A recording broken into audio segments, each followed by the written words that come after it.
संजीवराजांनी सगळी पार्श्वभूमी अनेक वेळा सांगितलेली, अनेक वेळा तुमच्याशी बोललेली. तीच पार्श्वभूमी आज तुम्ही परत ज्या मागच्या स्टेजवरनं आणि नवीन जे काही घडत गेलं बरोबर, आमच्या वार्षिक सभेनंतर जे काही घडत गेलं, आत्ताची जी वार्षिक स्पेशल वार्षिक सभा झाली त्याच्यावर त्यांनी वापरलं. दोन प्रश्न आहेत. ते पहिल्या प्रश्नाचं उत्तर संजीवराजांनी दिलं की वेळोवेळी शेअर्स पूर्ण करणे आव्हान देऊ नये. बागायतदारांनी त्याला प्रतिसाद दिले. काही लोक देत खरं तर हे शेअर्स जी रक्कम राहते ते जसं बँकेचे कर्ज त्यांच्या उसातनं जातात पुस्तकावर पडतात तसंच ही सिस्टीम होती. पण आता ज्या पद्धतीने सभासद पुढे आले त्यांना कळून चुकलं ते कारखाना श्रीराम सहकारी साखर कारखाना हा बंद पडायचं कारस्थान का रचलं गेलं तर 6,000-7,000 टन असलेला त्यांचा उपयोगाचा स्वराज्य कारखाना क्षमता असलेला 9 लाख टन ऊस कुठला आणला जातो, माळशिरसमधनं ऊस आणला जातो. कुठल्याही तालुक्यातला ऊस कदाचित काही वेळे असतात त्याला थांबायचं नसतं, गहू हरभरा लावायचा असतो, ती लोक त्यांच्याकडे येतात. आम्ही काय बोललो त्यांच्या कारखान्याबद्दल महाराजांना बरंच नाही, पण आम्हाला काही घेणं देणं नव्हतं. कारण मागे मी तुमच्याशी मनमोकळेपणाने नेहमी बोललो 85 सालपासून प्रल्हाद पाटलांच्या अर्थकारणाचा फुगा फुटणार आहे मी सगळ्यांनी सांगितलं. त्यांची कामाची पद्धत प्रल्हाद पाटलांची वेगळी. व्यापाराला ऊस पोतींची जे उत्पादन झालं नाही ती देऊन टाकायची आणि त्याच्यावर कारखाना चालवायला सीझन काढायला कसं तरी ही त्यांची पद्धत होती. ती चक्र जे होतं ते फुटलं. श्रीराम कारखान्याचं आपलं जे पटेल शुगरवरचं वाटलं. पत्रकार बांधून इथं पद्धत वेगळी आहे. म्हणजे मी श्रीराम कारखान्यात परवा बोललो अतिशय डोक्याने हे कर माझे खासदारांना किती लोक दिले बुद्धिमत्ता त्यांची ऐकली किती आहे मला काही माहिती. पण पैसे कसे आणायचे बँकातनं पूर्ण काढायचे कोट्यावधी रुपये हे जे काही त्यांचं शास्त्र हे आठवलं. म्हणून त्यांना मल्ल्यात म्हणून मल्ल्याने अशाच पद्धतीने बँका उघडल्या. काय करतात त्यांचे वडील होते कैलासवासी इंदुराव 13 महिने खासदार होते. तेव्हा अडसूळ नावाचे अर्थमंत्री होते शिवसेना. त्यांना फोन करायला लागला हे बोललोय परवा. जनतेला हे परत कळायला पाहिजे की यांचा डाव कसा असतो. तुझ संग त्यांचा खासगी निघाला त्या माझ्याकडे मी काय बोलू शकतो. मी पाणी आणण्यात म्हणणं होतं. मी काय त्यांच्या दुःखसंगात निघालं म्हणून मला सुखही नव्हतं आणि दुःखही नव्हतं. त्याचं काय झालं ते तुम्हाला कळलं. तो एक फार वेगळा विषय आहे. श्रीराम कारखान्याशी संबंध असल्यामुळे मी काय त्याचा उपभोग करणार नाही. परंतु ज्याला त्यांनी वेगळा तो कुठे का कुठे ते म्हणाले आज तुरुंगात आहे त्याच्यातूनच तुम्ही ओळखा की काय म्हणा. हे झाले खासदार. शिवसेनेतनं माझ्या विरुद्ध ते इकडे आले. विलासराव पृथ्वीराज बाबा यांच्या का तर तेव्हा सत्ता काँग्रेसकडून. पृथ्वीराज चव्हाण पंतप्रधान कार्यालयात राज्यमंत्री अतिशय पॉवरफुल पोस्ट. या संबंध नॅशनलाइज बँकेच्या चेअरमनचे बदले पृथ्वीराज चव्हाणांच्याकडे त्यांच्याकडे त्यांनी फोन करायला. आता ज्यांच्या बदल्या हातात त्या माणसाचा तिथनं जर फोन आला आणि राष्ट्रीयकृत बँकेला 400-500 कोटी रुपये म्हणजे फीस धाटी पडते. 1000 कोटी द्यायचे म्हणजे तरी हे गोळा करायचे. द्यायला कर्जाला तुम्ही सगळेजण जात.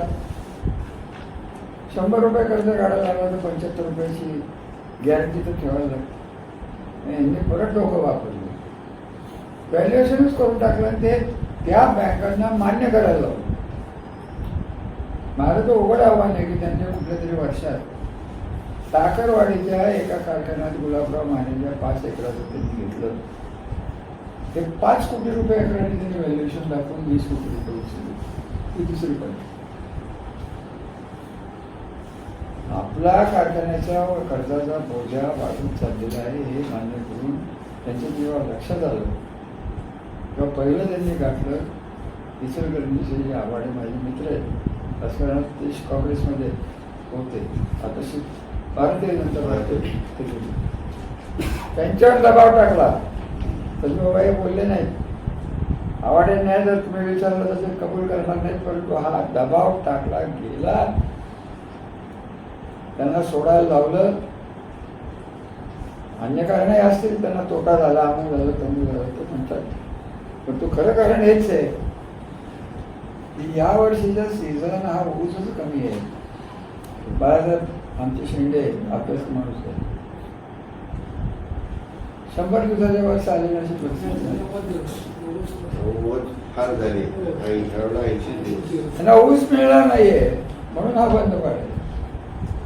तर जेव्हा तुम्ही दोघांचा उल्लेख केला ना, हे 150 आहेत अधिकारीचे, हे सगळ्यात घातकी कॅन्सर आहे. कॅन्सरही नाही, सगळ्या तो इबोला आहे, कोरोना आहे, अजून काय काय नको नको व्हायरस दिसत आहे. 2002ला कारखाना जेव्हा आमच्या ताब्यात आला तेव्हा हे सन्माननीय भोसले साहेब कुठे होते. माझ्या समजुतीने चिंचवड पिंपरी प्राधिकरणात ते मोठ्या संख्येने अर्थ खातं सांभाळण्यासाठी गोळा करतो. तेव्हा ते आले नाहीत, पुढे मिळले की नाही, मी चालवतो, माझी फार ओळखी आहे, मी फार अभ्यास होईल, मी आहेच आहे. आणि आता त्यांना कळायला लागलं की कारखाना आपल्याला घ्यायला लागणार आहे. आणि मग त्यांना सुचलं की बाळासाहेबांचे हे जे शेड मतदारी यादी दिली ते त्यांचं सगळे अर्ज फेटाळले गेले. ते शुगर कमिशनरकडे अधिकार असतात, साखर विभागीय अधिकार, त्यांनी सगळ्यांनी फेटाळले, हायकोर्टात गेले, तो पिटिशन आज केली. हे सगळं केलं कोणी? आणि तुमच्या सगळ्यांच्या समोर येऊन आणि मोठ्या मोठ्या आरडाओरडा करून हेच ते सांगतात. हे मी बोललो जे बाळासाहेब बोलले, जास्त मोजके शब्द चांगलं बोलले ते की महेश सभासद, अमुक सभासद, साखरी सभासद, अरविंद भाई इथं बोलते साखरी सभासद कोणी काढलं? अरविंद, तुम्हाला नवीन मुलांना माहीतच नाही काय कुसरी सभासद, साखरी सभासद, त्यांच्याकडं ऊस नाही, जमीनच नाही, त्यांना शेअर होल्डर काढून या फक्त श्रीरामध्ये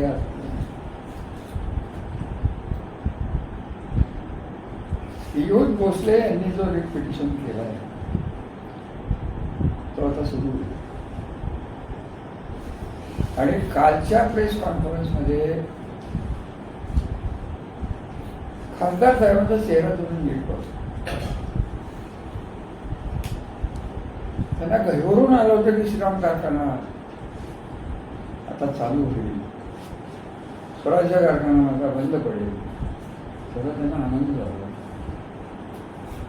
कारखाना बंद पडला, खाजगी कारखाना, तेव्हा मालकाला काहीच होत नाही, आर्थिक हेच नसतं. मरतात ते शेअर होल्डर मरतात. हे गणित तुम्ही समजून घ्या. कित्येक कारखाने गेले, कित्येक इंडस्ट्री गेल्या, त्याच्यात निलं कोण सांगू? शेअर होल्डर नाही, सरकारी नाही, खाजगी गावात गेलेले. मी सांगतो तुम्हाला, मी किती उदाहरणं देईल तुम्हाला. यांच्याकडे शेअर होल्डरच नाही आहेत, शेअर आहे कोणाचे, यांचे कोणाला देणार नाही, ते स्वतः असणार तेव्हा त्यांच्या कोणतरी समजेल. शेअर होल्डर नसले तरी 90% शेअर्स मला वाटतं त्यांच्या घरात नवरा बायकोच्या नावावर असं नाही समजत काय काय. दुसरे तिसरे जे शहाणे आहेत जे आसूवाले त्यांना आम्हीच पोचतोय. हा विषारी नाग आम्ही 60 वर्ष पोचतो. अरे या विश्वास बदलेबद्दल राग नाही, रणजितबद्दल तर अजिबात राग नाही, कारण तो काल दयनीय अवस्थेत ते सगळे जे बोलत होता कारण त्याला करून चुकलं रणजित राव तुम्हाला तुमच्या वाक्यातनं जाणवतं. तुम्हाला रामराजे आता चांगला वाटलं. 50 वेळा त्यांना सांगितलं होतं की 1996 पासून सदाशिव केंद्राच्या बाहेर त्या घराबाहेर रात्री 4 वाजता तुम्ही दिलेल्या शिव्या ते माझ्या डोक्यात अजून पक्के आहेत. तुम्ही माझं वय काढता की रामराजांना माफ केलं. अरे तुम्ही तर स्वतःलाच माफ करून घेतले. आदर गेल्या रानात तुम्हाला गुरुजीच्या पोराला मरमर मारलं होतं हे मला माहिती. हे राजकारण त्यापासून आम्ही तालुका बाजूला ठेवला. तुमच्यावर राग होता म्हणून नाही, तुमची प्रवृत्ती कृती आहे हे आम्हाला राजकारणात आणण्याची नव्हती. तुमच्यामुळे ते घडलेलं नाही. 19 साली माझ्या आई वडिलांच्या बद्दल त्याच्यात काय बोलले, काय संस्कृती काम मी विसरावं. त्याच सभेत त्यांचे धाकटे त्यांचे धाकटं कोणी मोठं ते कळत. आत्ताचे नगराध्यक्ष म्हणले आता आम्ही मालोजी बँक ताब्यात घेऊ, आम्ही ते करू, आम्ही हे तुम्ही काढून काहीतरी करा. काय केलं त्यांनी? त्या स्वराज्यात दूध दिली त्या कुठे आला तेव्हा आज मशिनरीच नव्हती की आधी चुकली. हे पत्रकारात तुम्हाला कसं कळलं नाही माझ्या तोंडातनं काय ऐकायचं असतं. या प्रवृत्तीला जर पर्यटन तालुक्यात वाढून गेलं, श्राम कारखाना असेल, त्यांची खासदारकी असेल, अगदी मोदी साहेबांचे त्यांचे फोटो झळकत असतात, त्यांना तिथं मूछवाला म्हणतात, कोण राजासाहेब म्हणतात. आता हे कुठले रंजन आहे ते माहीत नाही. पर्यटन हे एकच संस्थान होतं, मर्टन काही वेगळं संस्थान असेल.